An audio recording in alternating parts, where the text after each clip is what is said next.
All right. Hello, everybody. Welcome once again to another presentation presented by myself, Lucas Hampel, soon to be MSc Physiotherapy from Brunel University, London, working with Clearwater Physical Therapy to give you this little lecture series on unmasking pain. Today marks the final day of this month's little lecture series. There's only going to be 4 lectures. So let's get started. Today we're going to be touching on a couple different topics, kind of broadly touching or examining kind of practices and things that can be useful, as well as doing a bit of a review. So let's get started. We're going to talk about the outline quick. We're going to start with that review. We're going to redefine pain, make sure that that's still fresh in our minds. We're going to look at the nervous system, that little bit of that anatomy and physiology stuff that was important to understand contextually in order to recognize how pain moves through our bodies. Then we'll talk about the psychosocial effects on pain perception, just kind of reviewing that idea that the brain and how we think about our pain and how we experience or how we learn about it and how our thoughts and feelings about it will affect that pain perception as well. Then we're going to really dig into these kind of management strategies. Those 3 that I mentioned every lecture so far, the sleep, the mental health, and the movement components or exercise components for wellness and well-being. Cool. So let's get our definitions back. First one was, what is pain? And pain, as defined by the International Association for the Study of Pain, is an unpleasant sensory and emotional experience associated with or resembling that associated with actual or potential tissue damage. And in brief, once again, this kind of reflects the fact that pain can be associated with an injury, but it can also be associated with emotions. It can also be associated with nothing related to tissue damage expressly. It can be something that is manifested from the nervous system that is being projected to an area of the body such that we experience pain. There's also that definitional difference between acute and persistent pain. Acute pain usually lasts about less than 3 months, and it's usually related to tissue damage. Not necessarily, but usually. Persistent pain is something that usually lasts longer than 3 months, much longer than the healing time for the associated injury that caused the tissue damage, or if you have a different condition, something that's lasted longer than 3 months. There are some small nuances between the 2 definitions about the nature of the type of pain you can experience, but it's a semantic difference a lot of the time, and because of inter-individual variability, those definitions can be a little bit fuzzy in the first place. We're going to touch on this idea of the neuron once again. Pain is a perception, whereas the actual thing that our body detects is a sensation at nociceptors in our body, which conduct the information along these neurons, these little thin fibrous cells that are the fundamental building blocks of our nervous system. They connect to one another via synapses, and they conduct information along those little thread-like extensions called axons or dendrites, depending on which end they're at. Either way, it's a conducting wire essentially in our nervous system that goes to tissues to detect sensations or allow muscles to contract or anything else really.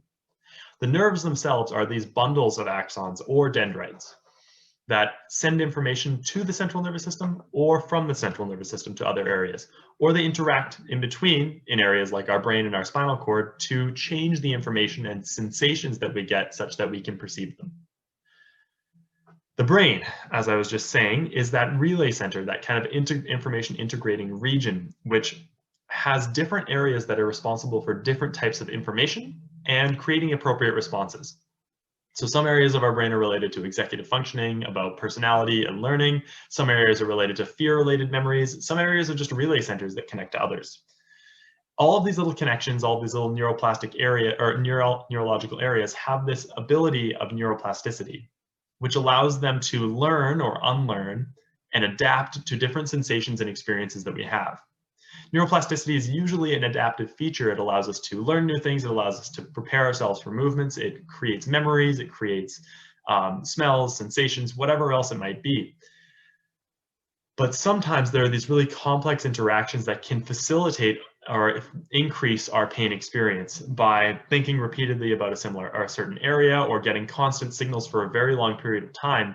Those neurons in that neural pathway become neuroplastic and adapt to becoming more efficient at sending those signals. These complex interactions can either facilitate that pain, as I said, or they can actually decrease the pain depending on the language and the narratives that we present ourselves.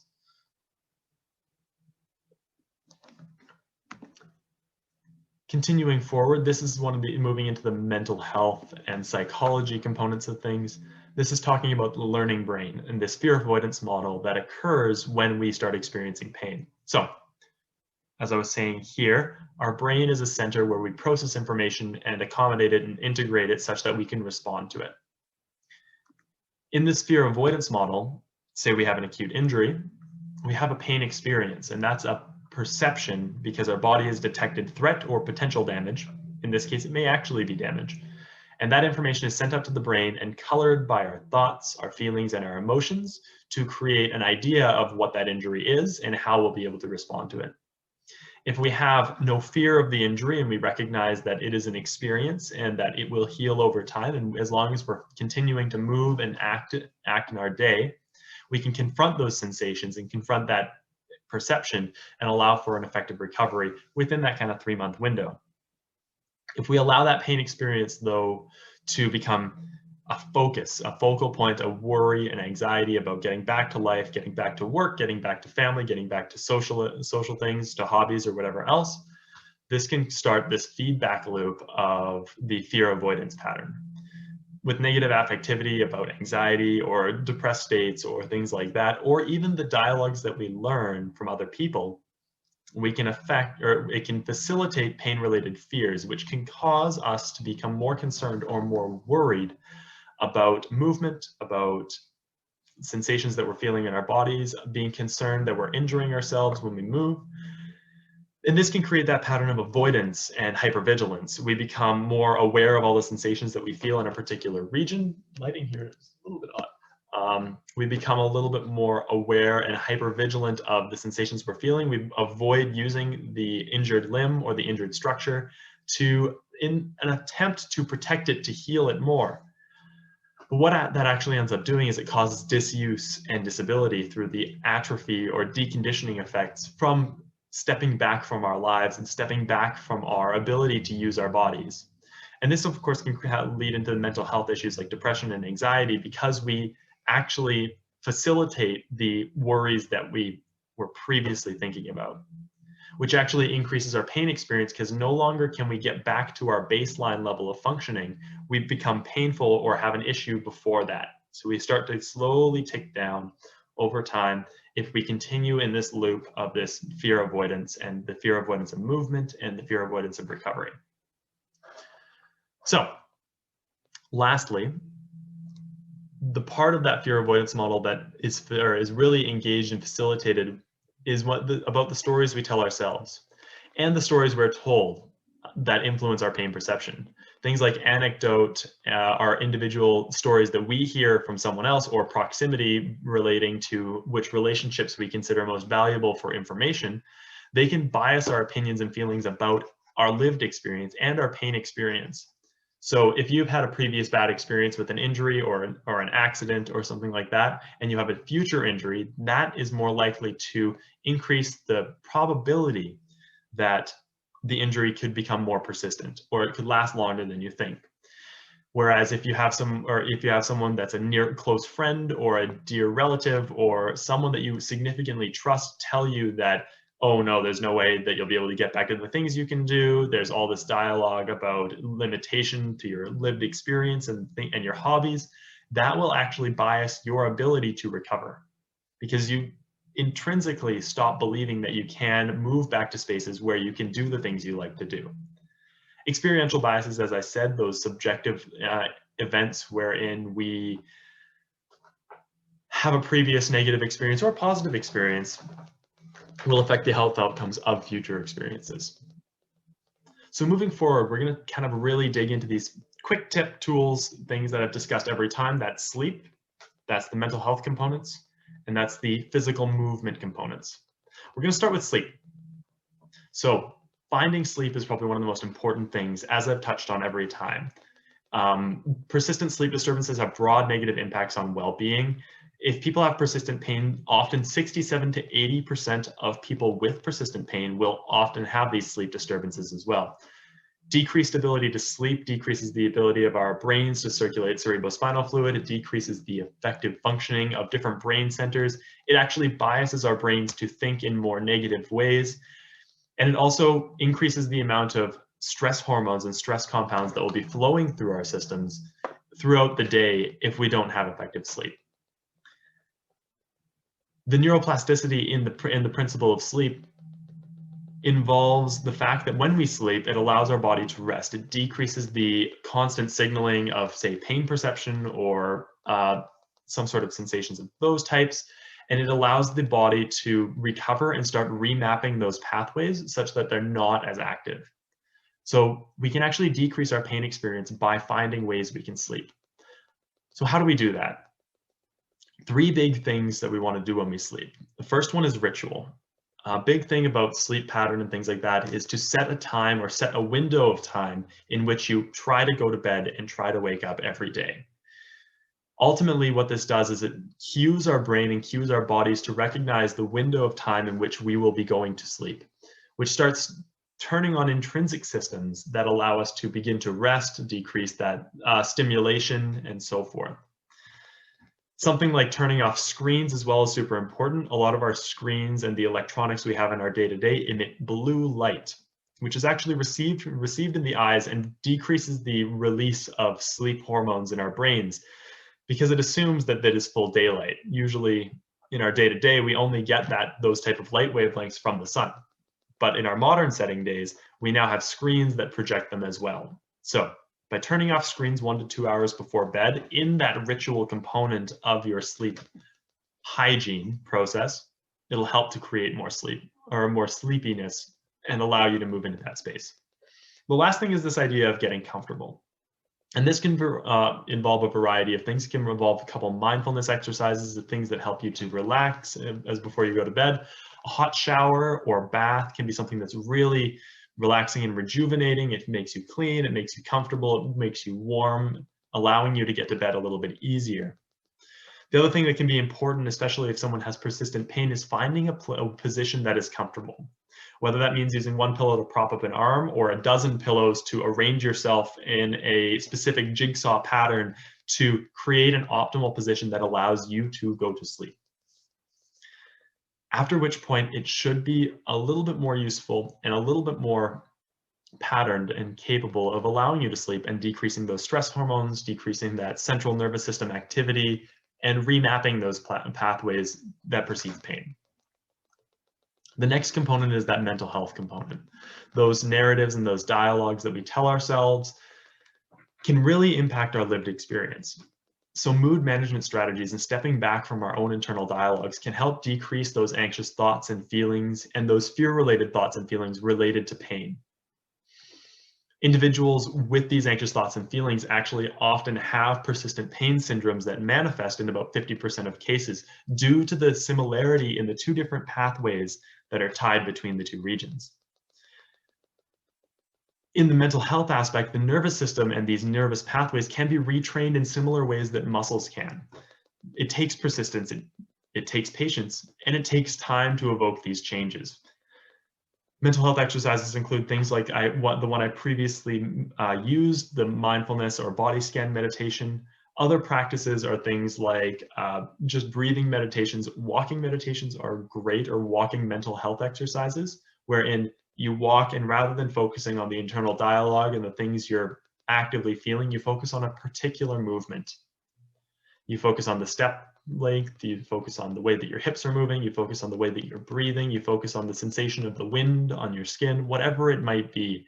Something that you can do for a couple minutes a day begins to start that process of retraining the brain such that it's not constantly focusing on that sensation of threat and that perception of pain. Other things to consider also, if you're experiencing a lot of problems with mental health and pain perception, are things like cognitive behavioral therapy and acceptance commitment therapy. Unfortunately, we don't have the space to really dig into these, but these are different tools used by pain therapists or psychotherapists to help people manage their problems and explore the avenues through which they can begin to live their lives in a fulfilled way. They can also be used by physiotherapists as well to help you explore your pain journey and your lived pain experience. As I was saying, those individual practices for mental health, like the mindfulness practice, is really useful.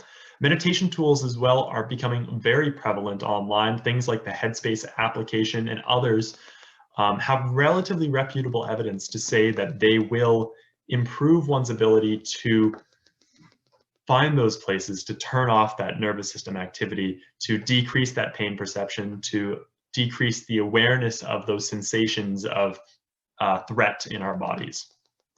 So finding a tool that works for you is really important, whether that's just taking some time to breathe and sitting down and closing your eyes, whether that's a walking meditation as a movement, whether that's finding a therapist or someone that you could work through a couple of these problems or these dialogues that are in your head that challenge your ability to get back to living with the lived pain experience or without. As I was saying, the quick tools are therapies. That can be those conversations to be had with physiotherapists, psychotherapists, counselors, whatever those might be. The mindfulness practices, as I touched on, things like the Headspace app, movement meditation, body scan meditations, whatever feels conducive to you, just find something that jives really well with your internal narrative. The last thing that's really important is this idea of journaling. This can be just writing down footnotes in your phone. This could be writing down something actively at the end of your day, kind of keeping track of the dialogues that we create in our own heads. Taking time to put them down and put pen to paper or put them in text form allows you to look at them in a more objective way rather than a reactionary way. Our brains in the moment will tend to tell us things spontaneously and we just take them as fact. It sometimes takes that extra breath or that extra moment to step back and look at the thing you just told yourself and say, does this actually help me? Is it actually reflective of the truth of my experience? To give an example, to say, when you walk towards stairs and you have a sore joint or a sore ankle or a sore knee or whatever that might be, and your brain immediately goes, you can't make it down the stairs. It's gonna hurt. Is that actually true? Do you know that you're going to hurt today? Do you know that it's going to be more painful or less painful? It doesn't matter. Odds are today it could be less. And interestingly enough, the more you think about it, odds are the more painful it will be. So by taking that step back and going, okay, does this thought actually hold validity? It gives you that time to decrease that immediate reactivity in our brains, and it decreases the facilitation of that pain perception experience. Finally, we're going to talk about that physical well-being and that whole movement is medicine kind of catchphrase quote. It is actually very important. Any type of physical activity we do in our day helps to shift the pain volume from really high just to a little bit lower. It does this by a variety of ways. One of the big ones is releasing the body's own internal pharmacy. We have endogenous endorphins, opioids, cannabinoids, all these different compounds, serotonin and dopamine, big fancy names that are essentially compounds that help us create a pleasure response or to inhibit a pain response specifically. By moving, whatever that might be, whether that's, replacing a light bulb or mowing the lawn or going for a short walk or standing up and doing a little dance to some music, those type of movements help release that internal pharmacy. It also helps assuage those fears about movement. Often people become trepidatious when they're experiencing pain about moving that limb for fear of damaging it more or for fear of it causing that pain symptom. By starting to move slowly and beginning to move in a graded way, we can start moving past those fears about movement, and that actually decreases our pain perception in and of itself. Activity as well can help improve mood, decrease stress, and actually bolster our immune function because of the increased activity of our circulatory systems, all of which can help feed back into that pain perception change. The nervous system can be retrained, as I said, in the similar way that muscles can, but it does take that patience, persistence, and time to evoke those changes. And movement is one of the ways that we can do that. And it's an effective way because it is something that we need to do every day, whether that's moving from one room to another in a house, whether that's being active and going for 20-mile hikes or playing sports or whatever that might be. Big things here, start small. We're going to talk about these managing strategies. First one is about moving frequently. This isn't saying that if you're experiencing persistent pain to move in a huge block all at once. Often all that does is cause more of a flare-up and cause more issue and uncomfortableness. Moving in smaller bursts for 5, 10, 15 minutes at a time is actually more effective for managing persistent pain. It decreases the likelihood of a flare-up, and it also allows the body to still move effectively and move in such a way that it's decreasing that signaling from pain or nociception, from that threat detection, and decreasing that pain perception as we move. Moving with purpose is very important as well. Being able to track how much you're moving in a day or what activities you're doing in a day are really helpful tools that can guide our practice and guide our progress as we move through our pain perception or pain experience. This could be creating a checklist about certain goals or objectives you want to meet every month. Maybe that's getting 1,000 steps a day. Maybe that's doing a dance to your favorite song a couple times a day. Maybe that's being able to do a load of dishes or do a load of laundry once a week, or something that you can check off a list is really important. So you have a goal, something that is specific, motivational, achievable, done in a reasonable amount of time, will help you begin to move through that pain experience. So if you can't lift a 10 kilogram weight, start with a 1. Do that for a week. Start with a 2 or move to a 2. See how that feels. Do it for a week and progress in an effective way that allows you to see the change over time. The last thing is really important is this idea of not overdoing it. So I'm going to move to a couple figures here. We have 2 from the Explain Pain Manual. It's a really good book if anyone wants to pick it up. It's called Explain Pain. I don't remember the specific author's names. I will have to add that later. These are 2 graphs describing the different ways often that people with pain will function. Figure number 1, this graph number 1, is this descent into chronicity. And pain onset, when you have persistent pain, often isn't related to damage, but it's often just kind of a symptom that if we think about it too much, we want to avoid. So anytime we just hit that pain threshold, we stop our activity.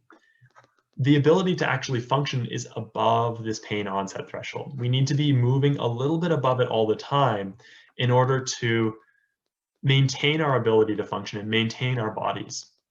So if we're only responding and we're stopping activity immediately when pain onset occurs, all we're doing is actually slowly over time decreasing our maximal activity limit.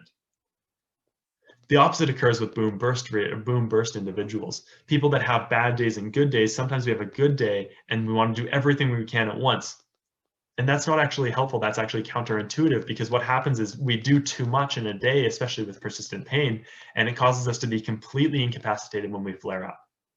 We get stuck for an even longer amount of time as we're in this incapacitated state, and slowly but surely, maybe we have a couple better days and then we have a really good day and we do the same thing. And we overshoot our ability to function. And the pain onset is so high that we cause another incapacitation day.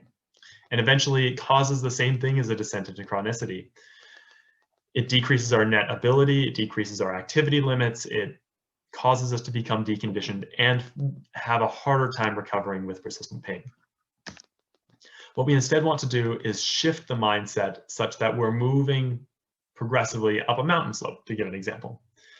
This is the quick tool, another one from that same page. It talks about pacing and graded exposure. So this dark red line here is our baseline, okay?